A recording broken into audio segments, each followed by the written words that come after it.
the older acts, I guess, of the sideshow book, if there was a sideshow book out there. A little over 100 years ago, a gentleman by the name of Melvin Burkhart was sitting around, pretty bored as people were before the internet was around.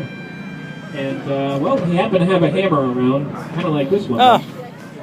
And he had a nail sort of like this over here. And he probably had a skull not unlike the one I happen to be wearing. He took the nail in the hammer and he said, hey, I wonder if I can fit this in my skull with this.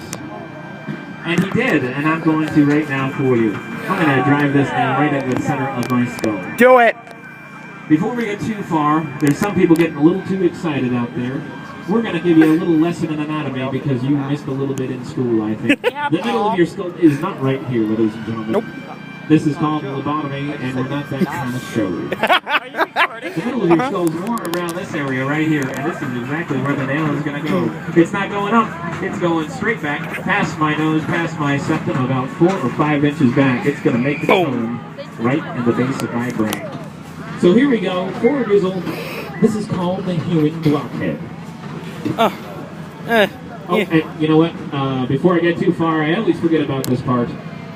The Double M Haunted Hayride always wants me to give this little disclaimer. Ladies and gentlemen, if you do have any small children out there in the audience, make sure you hold them up high so they don't miss a thing. Do it, yeah. For the camera.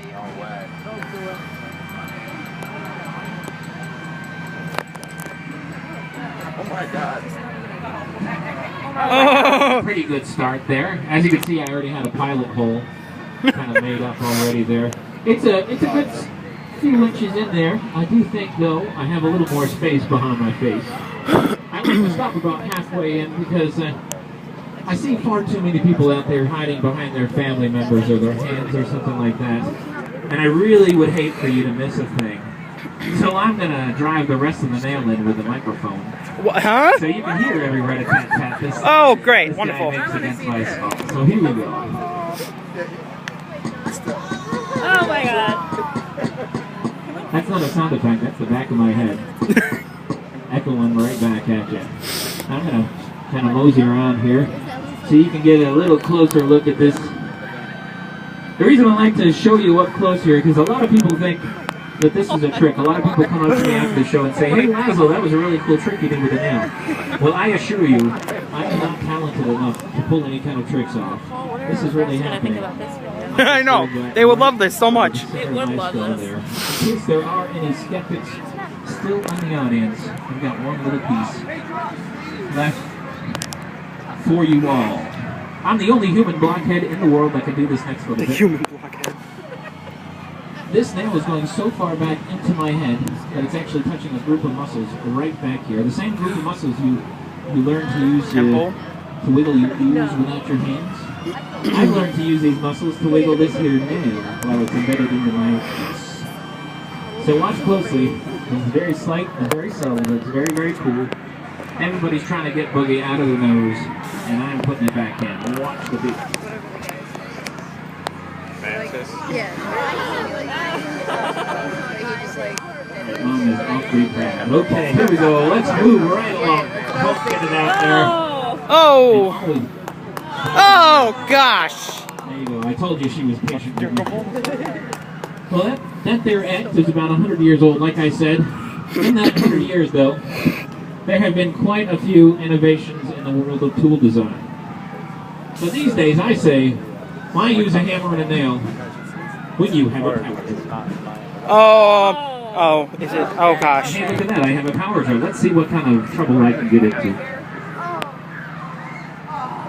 Oh. What? No! Oh, please. That's not right. I was expecting to see blood from that shadow. He's doing it again. Whew, that's better than a Sudafed, ladies and gentlemen. Better than a oh, just like my father always told me, Laszlo, make sure you clean your tools before you put it back. No! You know, that gets me every time. I I just drove a nail into my face, and everybody was pretty okay with it. Yep. But as soon as I pull it out and put it in my mouth, suddenly it was a little gross out. That's going to be a long show for you, folks. All right, time to move along. Time to move along. All right, from the bold to, I guess, the beautiful, because it's time for Lady Riggy to do one of her very amazing acts here. Like I mentioned before, Lady Riggy and myself are gearing up to get married here soon. We're pretty happy about that, pretty excited about that. Though a lot of my bachelor friends are not so excited for me, though. Thank you. They're a little worried for me. They say, Laszlo, there's one thing you gotta look out for when you get married. You gotta make sure you don't get whipped. As you can see there, Lady Riggy has got her own agenda, I guess. She's doing a little practice. That little crack you hear there is the end of that bullwhip breaking the sound barrier. That's a little over 900 miles an hour, ladies and gentlemen. So let's hope she is as accurate as she is lovely. Uh-oh. Uh-oh.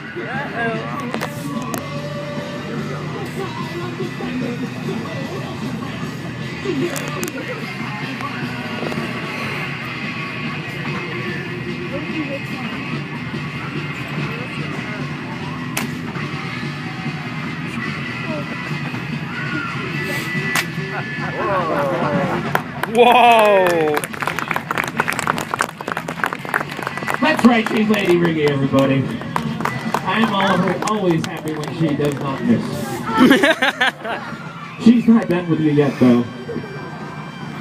I'm sure you've been staring at this strange contraption we have in the middle of the stage here. It's a saw block thing.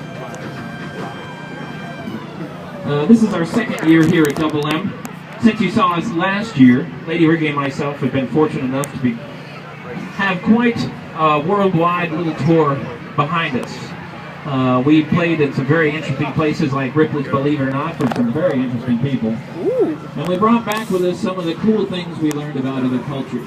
One of them being this bad boy right here. This is called a blade ladder, and it is exactly what it sounds like. It is a ladder made of blades. A lot of cultures use it as a rite of passage into adulthood. A lot of them probably don't use as much glitter as Lady Riggy, but that's how she rolls. As you can see, there's a couple of blades already. We have some cool machetes here, sitting here, but we like to up the ante and show off a little more. Maybe some more of the toys we picked up to add to the blade ladder. So in the hills of Japan, we picked up this samurai sword, or known as a katana sometimes as well. It's very sleek and very, very sharp. Makes a pretty good third rung right there. However, for your bass rung, right at your bottom, you need something a little heavier duty, a little more sturdy, I guess. So while I was in the Middle East, I picked up a scimitar. Cool. In case you don't know what a scimitar is, you need to go back to school. That's awesome. It's called the Persian Empire, ladies and gentlemen. And it is very heavy and very, very sharp. It's going right there on the bass rung.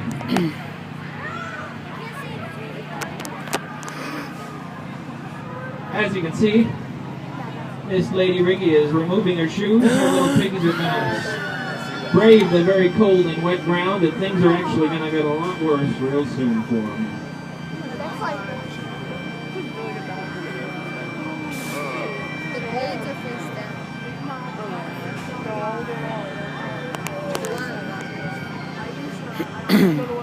I've got a little flare there at the top.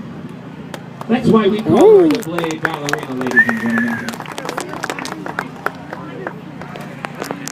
And very slowly. And a little twirl at the end. One more time for Lady Riggy, ladies and gentlemen. Now this is, although it's a little wetter than normal, this is actually a warm night here at Double M. We've been here the whole season. And so we've had to improvise a little bit because Lady Riggy gets cold pretty easily. So I have to think about new and interesting ways to warm things up for all of you guys as well. And no, Molotov cocktails. No, those are no grenades. Darn. So, we're going to go a little more traditional, a little more old school, a little more caveman, I guess, and just use the old Fire? fire. Ooh, fire.